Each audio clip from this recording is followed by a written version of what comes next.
It's probably one of the most rewarding things I've done in public service is to see this kind of change in a school environment.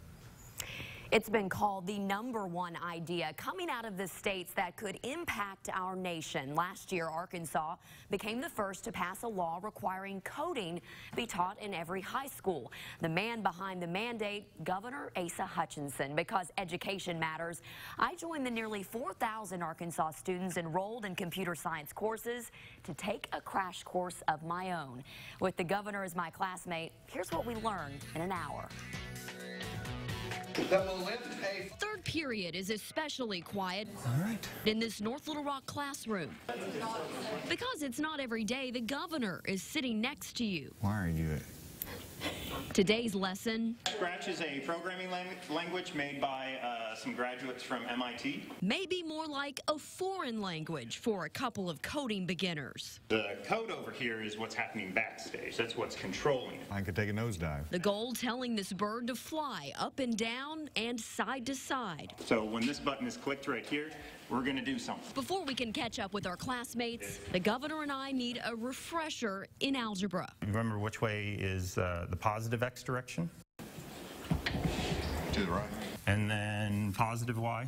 I'm going to give you a hint. So right click on that first switch. Block by block, each command a puzzle piece, an algorithm, a problem that needs to be solved. We quickly figured out coding, So between the purple and is a team sport. Did he say all that? This is actually a really good thing. This is what we like to see in our classroom. But having a live coding instructor like Justin Cobb isn't the norm, especially in Arkansas's smaller schools where students take coding courses online through a virtual academy. Because as you can see, the teacher here makes a difference.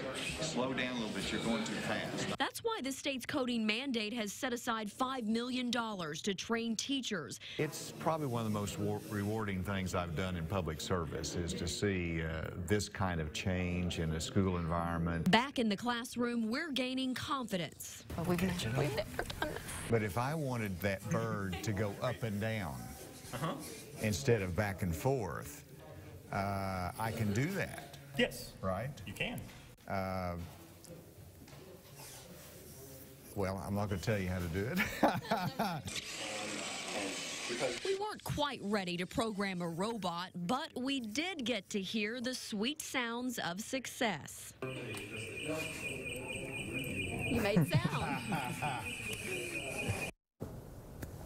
And that was victory right there. An entry-level web developer can earn around $60 grand a year. These good-paying jobs, just another reason that Hutchinson's goal is to have 20% of high school students taking some type of coding class. Now, in the spring, the governor will be visiting high schools all across the state to encourage students to sign up next fall. This new law allows it to count towards the state's math graduation or requirement for graduation. So if you'd like to see more of my candid conversation with the governor, including a teacher's perspective, when he asked what changes they would like to see moving forward with this program, you can find it on ArkansasMatters.com.